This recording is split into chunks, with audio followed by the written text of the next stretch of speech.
High friends, welcome back to Rupali's kitchen. Puran poli म्हटलं की आपल्या सगळ्यांनाच खूप जास्त आवडते आणि ती बघता क्षणी खायची इच्छा होते. पण असं वाटतं की बनवणं खूप कठीण असतं. पण आज आपण एकदम साध्या सोप्या पद्धतीत आणि पारंपरिक पद्धतीने आज आपण पुरणपोळी बघणार आहोत आणि त्याचसोबतच झणझणीत अशी कटाची आमटीची सुद्धा रेसिपी बघणार आहोत. तर चॅनलवर जर तुम्ही नवीन असाल तर प्लीज सबस्क्राईब करा आणि व्हिडिओ शेवटपर्यंत नक्की पहा. चला तर मग वेळ न घालवता रेसिपीला सुरुवात करू. तर हे पुरण बनवण्यासाठी मी इथे या कपाने 1 कप मेजरमेंटने चणा डाळ घेतलेली आहे आणि ती मी स्वच्छ धुतली आणि रात्रभर भिजत ठेवलेली होती. तर बघू शकता ही चणा डाळ मस्त अशी भिजलेली आहे. तर आता आपण ही कुकरमध्ये याच्या शिट्या करून घेऊ. तर इथे मी कुकर घेतलेला आहे, त्यामध्ये सगळी चणा डाळ जी भिजलेली आहे ती यामध्ये घालून घेऊ. तर ही चणा डाळ तुम्ही 2 ते 3 तासासाठी भिजवली तरी सुद्धा चालेल, पण मी ही एक रात्रभर भिजत ठेवलेली होती. तर आता इथे या कपाने आपण चणा डाळ घेतली, त्याच कपाने आपण 4 वाट्या पाणी घेऊ आणि बघू शकता मी सर्व पाणी आत घातलेलं आहे आणि पाव टेबलस्पून हळद पावडर, अर्धा टेबलस्पून मीठ घातलं आणि 2 चमचे तेल घातलं. आता कुकरचं झाकण लावू आणि शिट्टी लावू आणि गॅसवर ठेवून देऊ. तर गॅसवर ठेवल्यावर आपल्याला 4 शिट्या करून घ्यायच्या आहेत, कारण डाळ आपली व्यवस्थित भिजलेली आहे. तर आता बघू शकता 4 शिट्या झालेल्या आहेत आणि मस्त अशी आपली डाळ शिजून तयार आहे. बघू, चेक करू, मी दाखवते तुम्हाला.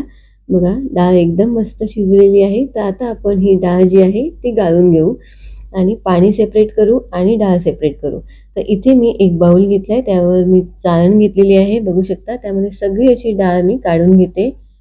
म्हणजे आपल्याला पाणी असं कटाची आमटी बनवण्यासाठी पाणी वेगळं लागेल, तर मी पाणी वेगळं करून घेतलं.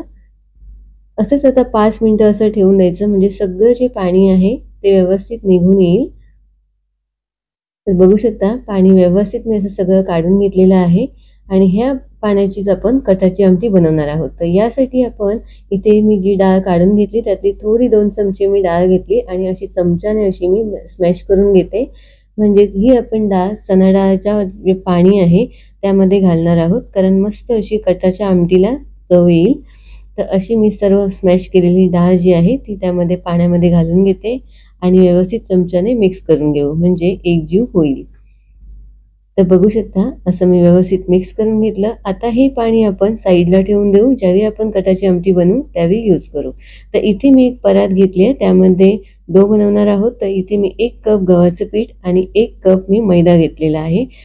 तर आता यामध्ये पाव टेबलस्पून मीठ घेतलंय, पाव टेबलस्पून हळद घेतली आहे आणि 4 चमचे मी तेल घालणार आहे, म्हणजे आपलं जे डो आहे ते खूप छान असं सॉफ्ट होईल आणि मऊ होईल. तर बघू शकता 4 चमचे घालते मी तेल. तूप घातल्याने पुरणपोळ्या खस्ता होतात आणि तेल घातल्याने एकदम मऊ होतात, म्हणून तेलच जास्त करून वापरायचं. आता हे जे तेल वगैरे घातलं ते व्यवस्थित असं चोळून घेऊ हाताने, म्हणजे सगळं पिठाला लागेल. आणि पाणी आपण आता थोडं थोडं घालून असं पीठ मळून घेऊ आणि डो तयार करू, म्हणजे व्यवस्थित असं मळलं जाईल आणि एकजीव होईल. तर बघू शकता मी असं व्यवस्थित असं डो बनवून घेतलेला आहे आणि आता यावर आपण 2 चमचे तेल घालू, म्हणजेच आपलं जे पीठ आहे ते एकदम सॉफ्ट करून घ्यायचं आहे आपल्याला आणि हे एक 10 मिनिटं व्यवस्थित असं तेलामध्ये मळून घ्यायचं, म्हणजे जे पीठ आहे ते एकदम सॉफ्ट होतं आणि पुरणपोळ्या तुमच्या एकदम खुसखुशीत होणार, मस्त सॉफ्ट अशा. तर बघू शकता मी 10 मिनिटं असं मळून घेतलं आणि पीठ एकदम असं सॉफ्ट झालेलं आहे. तर आता हे आपण दुसऱ्या बाउलमध्ये ट्रान्सफर करू. तर इथे मी असं एक बाउल घेतला, त्यामध्ये असं थोडंसं 2-3 टेबलस्पून असं तेल घालून घेतलं आणि त्यामध्ये हा जो पिठाचा गोळा आहे तो घालून घेऊ आणि वरून सुद्धा 2 टेबलस्पून तेल घालू, म्हणजे एकदम आपण 2 ते 3 तास मुरण्यासाठी ठेवून देऊ. जेवढं पीठ आपलं तेल पिळेल तेवढंच चांगले होतील पुरणपोळ्या. आता आपण कटाच्या आमटीचं वाटण तयार करून घेऊ. त्यासाठी मी इथे एक उभा कांदा स्लायसेसमध्ये कापून घेतलेला आहे, बघू शकता. आणि अर्ध्यापेक्षाही अर्धी वाटी मी स्लायसेस करून सुक्या खोबऱ्याच्या घेतलेल्या आहेत. तर आता पॅनमध्ये मी कांदा घालून घेतला आणि हे सगळे वाटण जे आहेत ते आपल्याला बिना तेलाची भाजायचे आहेत. तर इथे मी पॅनमध्ये कांदा घातला, तो आपल्याला थोडा लालसर कलर येईपर्यंत आपल्याला भाजून घ्यायचा आहे. तर बघू शकता कांद्याचा कलर लाल झालेला आहे. तर आता इथे मी हे एका पॅनमध्ये काढून घेते आणि हे जे सगळं वाटण आपण जे भाजतोय ते लो फ्लेमवरच आपल्याला भाजायचं आहे. आता आपण सेम पॅनमध्येच 10-12 लसणीच्या पाकळ्या, 2 मिरच्या आणि 2 इंच अद्रक घेतले तुकडे करून. तर हे सुद्धा आपल्याला थोडासा त्याला रंग येईपर्यंत परतून घ्यायचं आहे. थोडेसे असे डाग यायला लागले की आपण हे काढून घेणार आहोत. तर हे 2-3 मिनिटं लागतात लो फ्लेमवर परतून घ्यायला. तर बघू शकता थोडासा कलर चेंज झालाय. तर आता हे पण मी असं काढून घेते.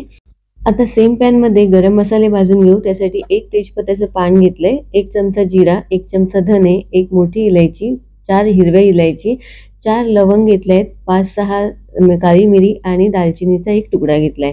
तर हे सगळे मसाले आपण यामध्ये घालून घेऊ आणि परतून घेऊ.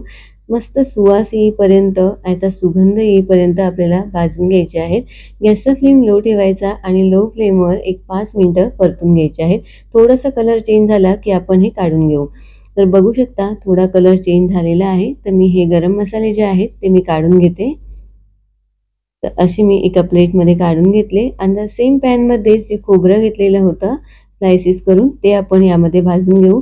खोबऱ्याचा कलर जास्त कलर चेंज करायचा नाही, नाहीतर खरपूस वास येऊ शकतो. तर थोडासा रंग चढला की आपण काढून घेऊ.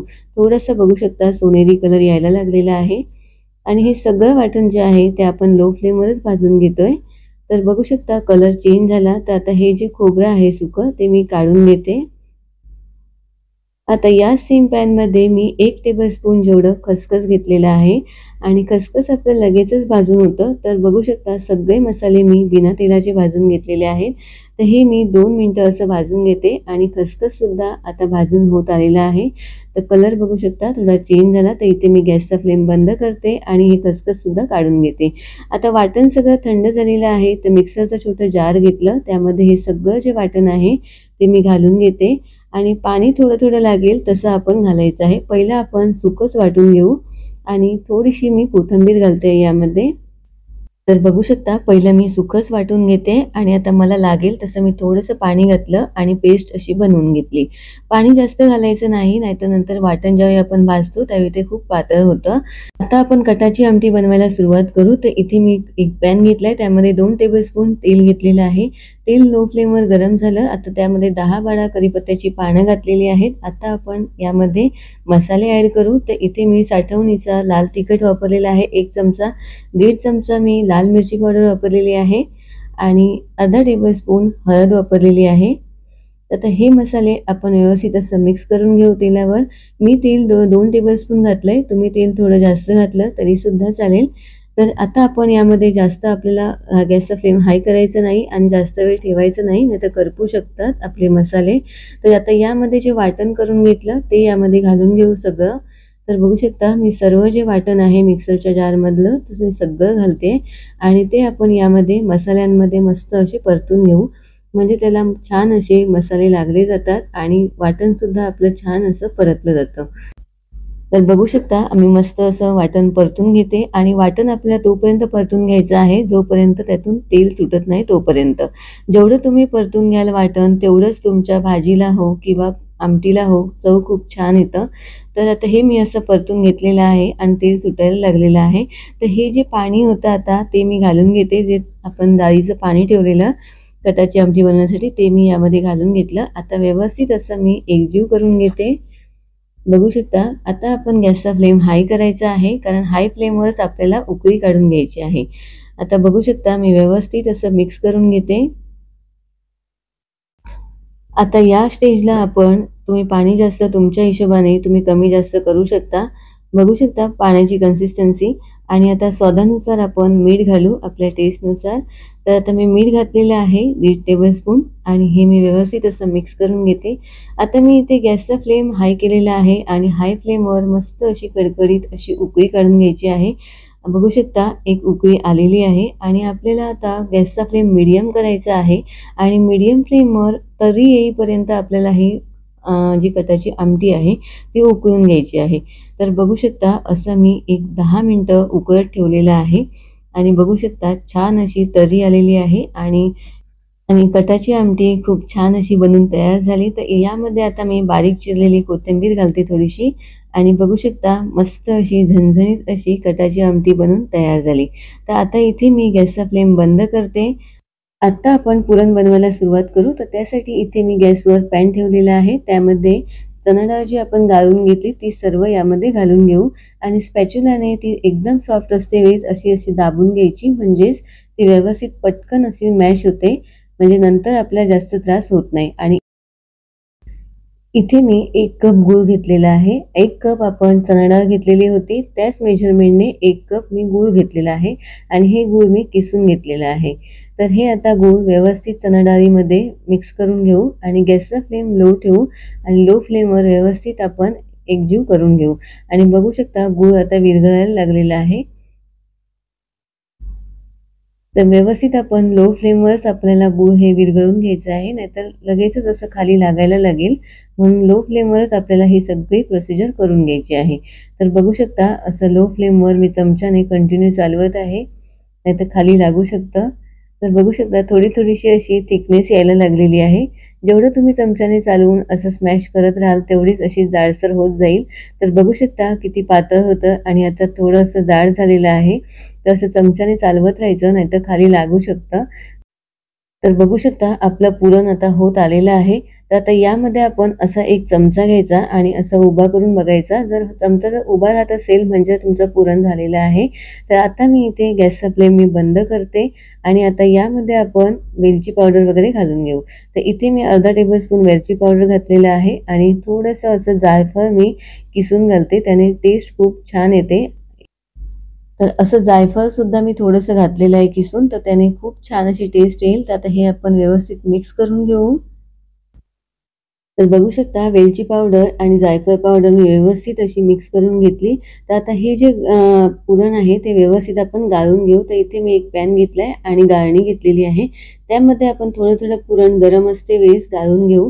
म्हणजेच त्यामध्ये जर कण असतील चणा डाळीचे तर व्यवस्थित असे बाहेर येतील आणि आपले जे पुरण आहे ते व्यवस्थित सॉफ्ट होईल आणि पुरणपोळ्या आपल्या तुटणार नाहीत. जर डायरेक्ट आपण तसंच घातलं तर आपल्या पुरणपोळ्या तुटू शकतात. तर हे गरम असते वेळेस आपण घालून घ्यायचं थोडं-थोडं आणि जे गरम बाकीचं आहे ते पॅनमध्येच ठेवून द्यायचं झाकून. तर बघू शकता मी असं पटापट असं मॅश करून घेते आणि मी खालचं जे भांडं आहे ते मी चेंज केलेलं आहे. ते मोठं होतं पॅन, तर हे मी कुकर घेतला उभा.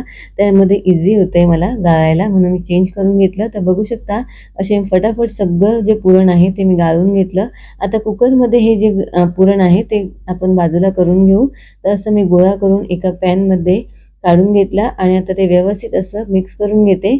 म्हणजेच एक जीव होऊन येईल आणि असा मी गोळा करून घेतला. तर बघू शकता आपलं पुरण एकदम सॉफ्ट आणि एकदम छान असं बनून तयार झालं. तर हे जे पुरण आहे ते आता आपण दुसऱ्या भांड्यामध्ये शिफ्ट करू. तर इथे मी दुसरं भांडं घेते. बघू शकता मी एक छोटा पॅन घेतला त्यामध्ये असं ठेवून देते आणि झाकण लावून आता आपण ठेवून देऊ. आणि आता आपण लगेचच पुरणपोळी बनवायला सुरुवात करू. तर डो बघू शकता एकदम सॉफ्ट झालेला आहे आणि इथे मी पुरणसुद्धा आपलं रेडी झालेलं आहे आणि इथे लावण्यासाठी मी इथे मैदा घेतलेला आहे. तुम्ही तांदळाचं पीठ घेतलं तरी सुद्धा चालेल. पहिला आपण पुरणाचा असा गोळा करून घ्यायचा म्हणजे नंतर आपल्याला त्रास होत नाही. म्हणजे नंतर घ्यायला हाताला पीठ लागतं किंवा पुरण लागलेलं असतं.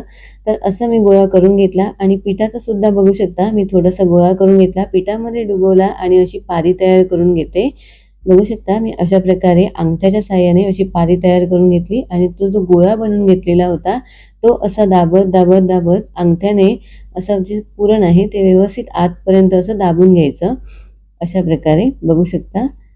तर आणि असं दाबत पुरण आत करून असं जे आपली पारी असते ती अशी वर घ्यायची आणि जे असं जॉईंट झाल्यावर एक्स्ट्रा जे पीठ असतं ते तुम्ही काढून टाकू शकता किंवा तुम्ही साईडला असं दाबून ठेवू शकता. तर बघू शकता मी हे एक्स्ट्रा पीठ आहे ते काढलं आणि असं दाबून त्याची अशी लोई बनवून घेतली. बघू शकता पूर्णपणे असा गोळा करून घ्यायचा हातावर आणि याला आता आपण व्यवस्थित पीठ लावू आणि असं हाताने असं जे ते पुरण आहे ते व्यवस्थित असं सगळीकडे असं कोपऱ्याने जातं आणि स्प्रेड होतं. तर बघू शकता एकदम व्यवस्थित हलक्या हाताने असं स्प्रेड करून घ्यायचं पुरण. म्हणजे आपली पुरणपोळी जी आहे ती फाटणार नाही किंवा एका साईडलाच पुरण राहणार नाही. तर बघू शकता मस्त असा मी गोल आकाराचा असा गोळा करून घेतला आणि वरून थोडंसं पीठ लावलं आणि खालच्या साईडने सुद्धा पीठ लावलं म्हणजे आपली जी पुरणपोळी आहे ती पटकन सरकेल आणि एकदम हलक्या हाताने असं पुरणपोळी लाटून घ्यायची. तर बघू शकता मी माझी पुरणपोळी जी आहे ती एकसारखी अशी गोल फिरत आहे आणि जास्त असं पीठ लावायचं नाही म्हणजे ते पीठ दिसतं मग नाहीतर सुकं वाटतं. त्यासाठी थोडंसं पीठ लावायचं आणि हलक्या एकदम हाताने पुरणपोळी अशी लाटून घ्यायची.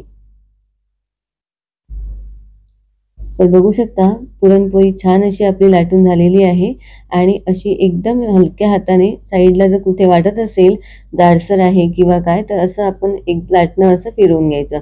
तर बघू शकता पुरण आपलं पूर्ण पुरणपोळीला असं एकदम कोपऱ्या-कोपऱ्याने सुद्धा गेलेलं आहे पुरण आणि पूर्ण असं पसरलेलं आहे.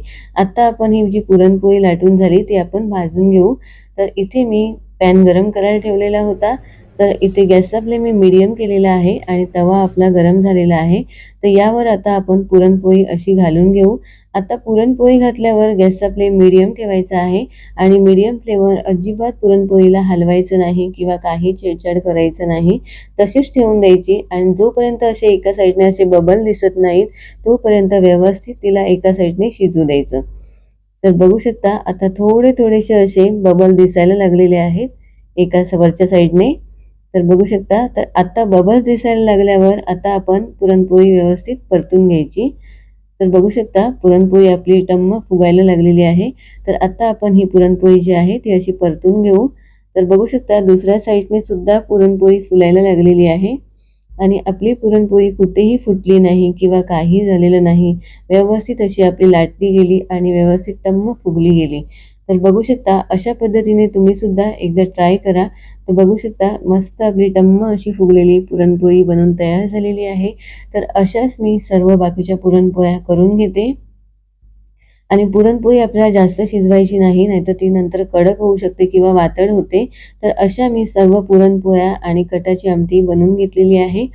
तर आता आपण सर्व्ह करू. तर इथे मी कटाची आमटी सर्व्ह केलेली आहे आणि आता दूध आणि त्यामध्ये थोडंसं तूप घालते आणि पुरणपोळ्या सर्व्ह करते. तर तुम्हाला ही रेसिपी कशी वाटली हे नक्की मला कमेंट करून सांगा आणि अशा तऱ्हेने पारंपरिक पद्धतीने तुम्ही नक्की ट्राय करा. व्हिडिओ आवडला असेल तर प्लीज लाईक करा, शेअर करा, सबस्क्राईब करा. Thank you for watching.